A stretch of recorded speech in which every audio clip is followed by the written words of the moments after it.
ನಮ್ಮ ಒಂದು ಕೇಂದ್ರ ಸರ್ಕಾರದ ಜೊತೆಗೂಡಿ ಕೆಲವು ಯೋಜನೆಗಳನ್ನ ತರಬೇಕು ಅಂತಕ್ಕಂಥದ್ದು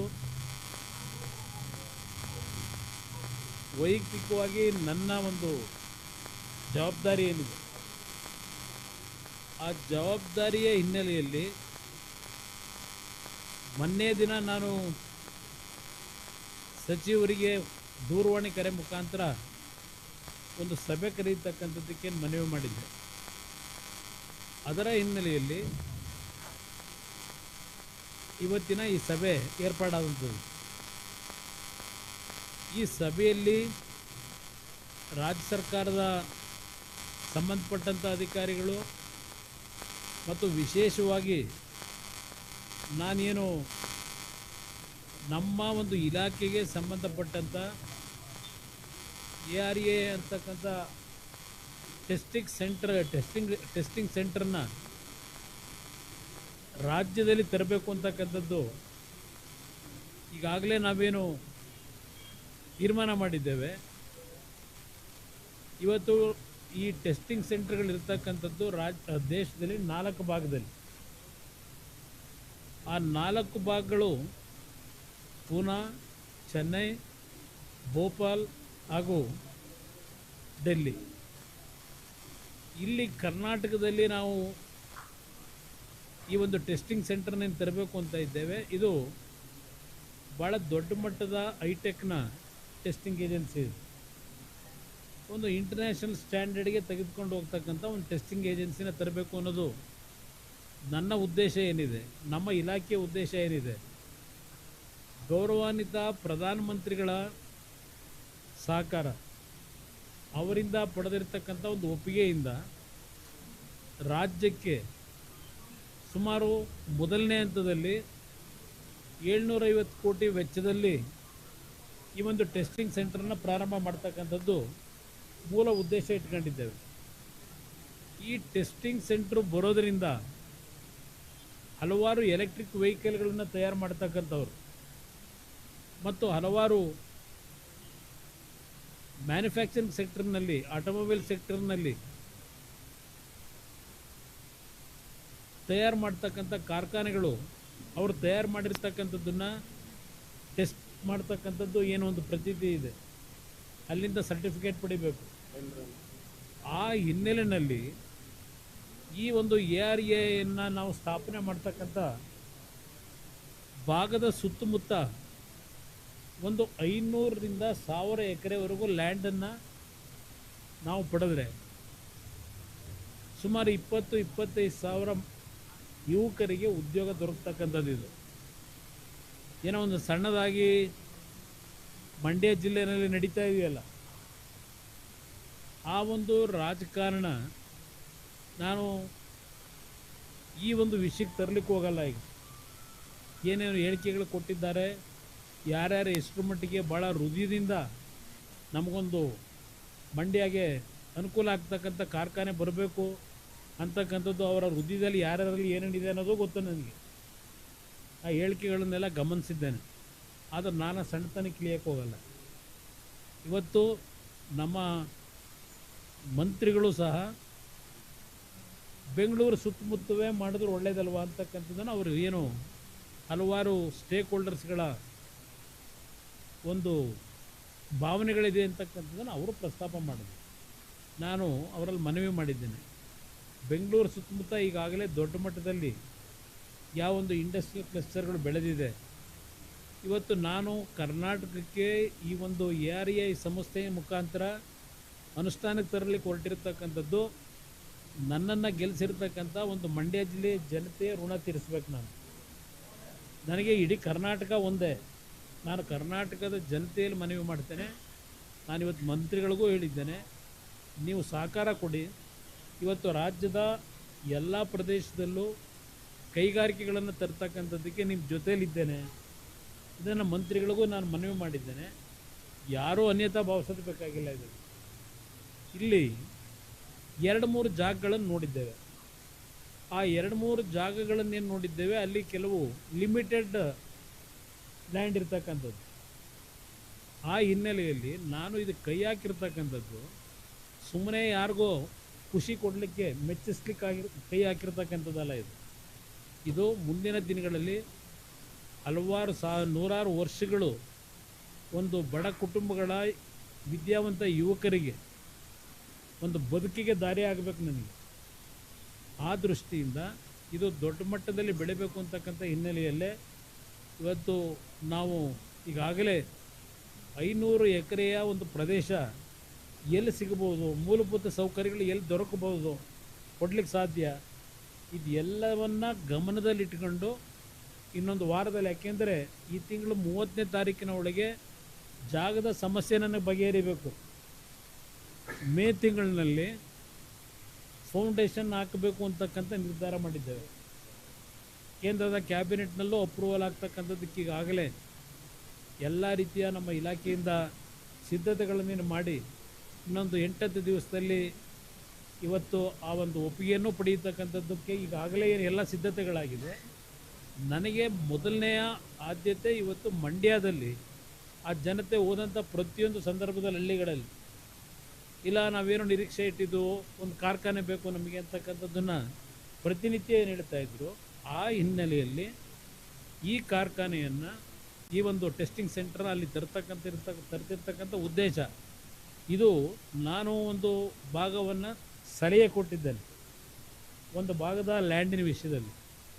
ಆ ಭಾಗದಲ್ಲಿ ನಮ್ಮ ರೈತರುಗಳು ಸಹಕಾರ ಕೊಡ್ತಕ್ಕಂಥದ್ದು ಒಂದು ಭಾಗ, ಅದರ ಜೊತೆಗೆ ಸರ್ಕಾರಿ ಭೂಮಿ ಇರ್ತಕ್ಕಂಥದ್ದು ಒಂದು 500 ಎಕರೆ ಸರ್ಕಾರಿ ಭೂಮಿನೇ ಇದೆ, ಯಾವುದೇ ರೀತಿಯ ಸಮಸ್ಯೆಗಳಿಲ್ಲ.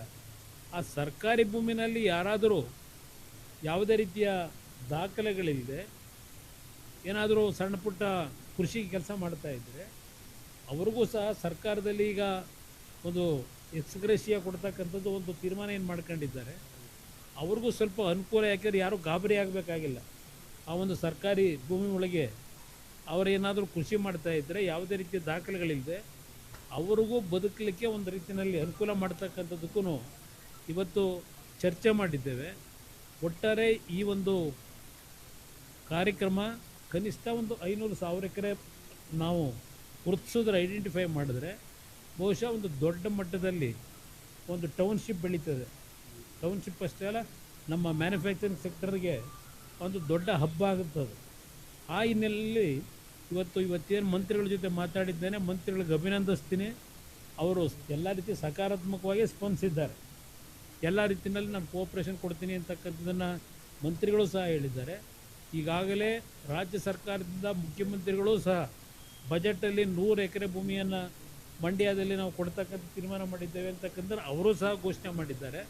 ಅದರಿಂದ ಇದನ್ನು ಸರಿಯಾದ ರೀತಿ ಸದುಪಯೋಗ ಪಡಿಸ್ಕೊಂಡ್ರೆ ರಾಜ್ಯಕ್ಕೆ ಒಂದು ಉತ್ತಮವಾದಂಥ ಒಂದು ಇಂಡಸ್ಟ್ರಿಯಲ್ ಕ್ಲಸ್ಟರ್ನ ತರಲಿಕ್ಕೆ ಸಾಧ್ಯ.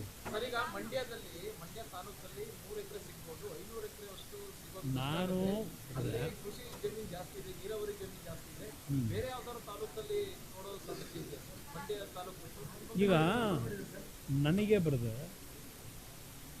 ಮಂಡ್ಯ ಅಂದರೆ ಮಂಡ್ಯ ಜಿಲ್ಲೆಯಲ್ಲಿ ಬರೀ ಮಂಡ್ಯ ಸಿಟಿ ಒಂದಿಲ್ಲ, ಮಂಡ್ಯ ಒಂದೇ ಒಂದು ವಿಧಾನಸಭಾ ಕ್ಷೇತ್ರ ಅಲ್ಲ, 7 ವಿಧಾನಸಭಾ ಕ್ಷೇತ್ರಗಳಿವೆ.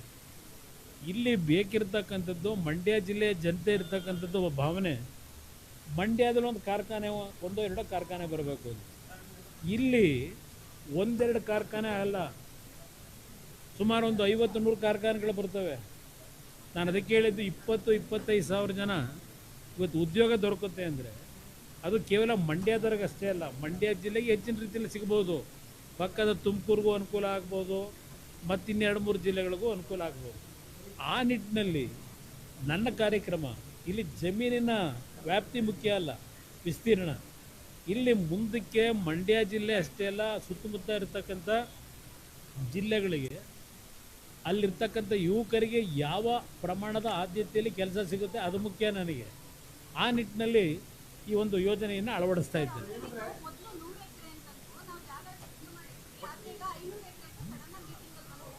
ಒಂದು ನಿಮಿಷ, ನಾನು ಹೌದು, ನಾನು ಏನು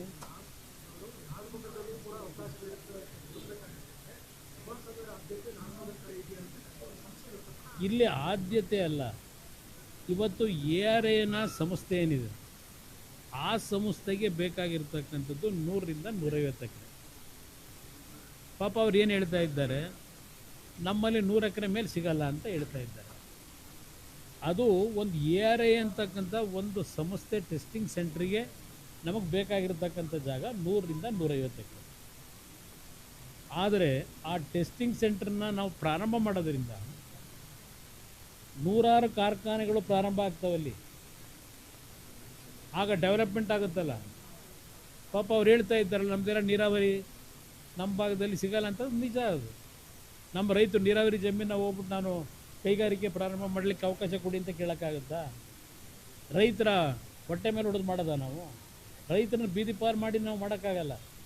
ಅದರಿಂದ ಎಲ್ಲಿ ಸರ್ಕಾರದ ಭೂಮಿ ಇದೆ, ಎಲ್ಲಿ ಡ್ರೈ ಲ್ಯಾಂಡು, ಮಳೆಯ ಆಧಾರದಲ್ಲಿ ಬದುಕಬೇಕಾದಂಥ ಪರಿಸ್ಥಿತಿ ಇದೆ, ಅಂಥ ಭಾಗದಲ್ಲಿ ಲ್ಯಾಂಡನ್ನು ಹುಡುಕಿ ರೈತರುಗಳಿಗೂ ತೊಂದರೆ ಆಗಬಾರ್ದು, ಅವ್ರ ಮಕ್ಕಳಿಗೂ ತೊಂದರೆ ಆಗಬಾರ್ದು, ಅವ್ರ ಮಕ್ಕಳ ಭವಿಷ್ಯಕ್ಕೆ ಒಂದು ಒಳ್ಳೆಯ ಕಾರ್ಖಾನೆಗಳಾಗಬೇಕು. ಆ ನಿಟ್ಟಿನಲ್ಲಿ ತೀರ್ಮಾನ ಮಾಡಿ.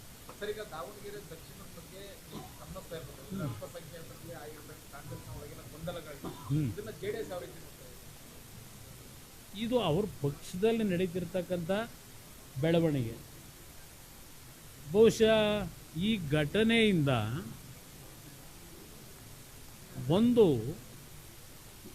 ಸಮಾಜ, ಇವತ್ತಲ್ಲಿ ನಡೀತಾ ಇರ್ತಕ್ಕಂಥ ಒಂದು ಸಮಾಜದ ಮೇಲೆ ನಡೀತಾ ಇರ್ತಕ್ಕಂಥ ಒಂದು ಗುಮಾನಿ ಅನುಮಾನಗಳು ಆ ಸಮಾಜದಲ್ಲಿರ್ತಕ್ಕಂಥ ಕೆಲವು ನಾಯಕರ ಮೇಲೆ, ಈ ಗುಮಾನಿಯ ರಾಜಕಾರಣದಲ್ಲಿ ಇವತ್ತು ಕಾಂಗ್ರೆಸ್ಸಲ್ಲಿ ನಡೀತಿರ್ತಕ್ಕಂಥ ವಾತಾವರಣ ಏನಿದೆ, ಬಹುಶಃ ಮುಂದಿನ ದಿನಗಳಲ್ಲಿ ಆ ವರ್ಗದ ಜನ ನಮ್ಮ ಜೊತೆನಲ್ಲೂ ಮೊದಲಿಂದಲೂ ನಮಗೆ ಹಲವಾರು ಕ್ಷೇತ್ರಗಳಲ್ಲಿ ಗೆಲ್ತಕ್ಕಂಥ ಸಹಕಾರ ಏನು ಬರ್ತಾ ಇತ್ತು, ಇವತ್ತು ಅವರಿಗೆ ಮನವರಿಕೆ ಆಗ್ತಕ್ಕಂಥದ್ದು ಈ ಬೆಳವಣಿಗೆಯಿಂದ ಆಗಬಹುದು ಅಂತಕ್ಕಂಥ ರಾಜಕೀಯದ ಒಂದು ಅನಾಲಿಸಿಸ್. ಅಂದ್ರೆ ಆ ಥರದ ಏನಾದ್ರು ಸೂಚನೆಗಳು ನಿಮಗೆ ಸಿಗ್ತಾ ಇದೆಯಾ? ಇಲ್ಲ, ನನಗೆ ಯಾರ ಹತ್ರನೂ ನಾನು ಚರ್ಚೆ ಮಾಡಿಲ್ಲ, ಇದ್ರ ಬಗ್ಗೆ ಯಾರೂ ಚರ್ಚೆ ಮಾಡಿಲ್ಲ. ನಾನು 25 ವರ್ಷ ಆಯಿತು. ನಾನು 1994 ನಾನು ಸ್ವಲ್ಪ ನೇರವಾಗಿ ರಾಜಕಾರಣಕ್ಕೆ ಬಂದವನು. ಅಲ್ಲಿಂದ ಇಲ್ಲಿವರೆಗೆ ಹೆಚ್ಚು ಕಡಿಮೆ 27-30 ವರ್ಷ ಆದಂಥ ರಾಜಕೀಯದ ಅನುಭವಗಳು. ನಮ್ಮ ಪಕ್ಷದಲ್ಲಿ ಇದ್ದಂಥ ಭಾಳ ಜನ ಬೆಳೆದವರು ಏನೇನು ತೀರ್ಮಾನಗಳು ಮಾಡ್ಕೊಂಡು ಹೋಗಿದ್ರು, ಅವರವರ ಭಾವನೆಗಳು ಏನೇನಿದೆ ಅದೆಲ್ಲ ನಾನೇನು ಅರ್ಥ ಮಾಡ್ಕೊಂಡಿದ್ದೇನೆ. ಆ ಹಿನ್ನೆಲೆಯಲ್ಲಿ ನಿಮಗೆ ವಿಶ್ಲೇಷಣೆ ಮಾಡಿ. ಅಂದ್ರೆ ಸೂಕ್ತವಾದ ಸ್ವಾಗತ ಇದೆಯಾ ಸರ್ ಹಂಗಂದ್ರೆ?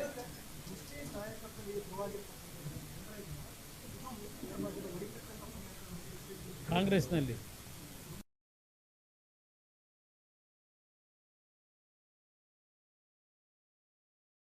ಹೋಗಲ್ಲ, ಚರ್ಚೆ ಮಾಡಲ್ಲ. ಆ ಒಂದು ಕೆಟಗರಿಗೆ ಸೇರಿರ್ತಕ್ಕಂಥ ಜನಸಮೂಹ ಏನಿದೆ, ಆ ಜನಸಮೂಹ ಏನು ತೀರ್ಮಾನಗಳನ್ನು ತೆಗೆದುಕೋಬೋದು ಅನ್ನೋದನ್ನ ಹೇಳ್ತಾ ಇದ್ದೀನಿ. ನಾನು ಯಾವುದೇ ಕಾಂಗ್ರೆಸ್ ನಾಯಕರ ಸಂಪರ್ಕದಲ್ಲಿ ಇಲ್ಲ. ನಮ್ಮ ಜೊತೆಯಲ್ಲಿದ್ದು ಬಿಟ್ಟೋದಂಥ ಅಲ್ಪಸಂಖ್ಯಾತರಿರ್ಬೋದು, ಮೇಲ್ವರ್ಗದವ್ರು ಇರ್ಬೋದು, ಯಾವುದೇ ಸಮಾಜದವರು ಕಾಂಗ್ರೆಸ್ನಲ್ಲಿರ್ತಕ್ಕಂಥವ್ರು ನನ್ನ ರಾಜಕೀಯದ ಕಾಂಟ್ಯಾಕ್ಟ್ನಲ್ಲಿ ಇಲ್ಲ. ಸರ್, ಒಂದ್ ವೇಳೆ ಅಂತ ಪರಿಸ್ಥಿತಿ ಬಂದ್ರೆ JDS ನ ಬಾಗಿಲು ತೆರೆದಿರುತ್ತಾ?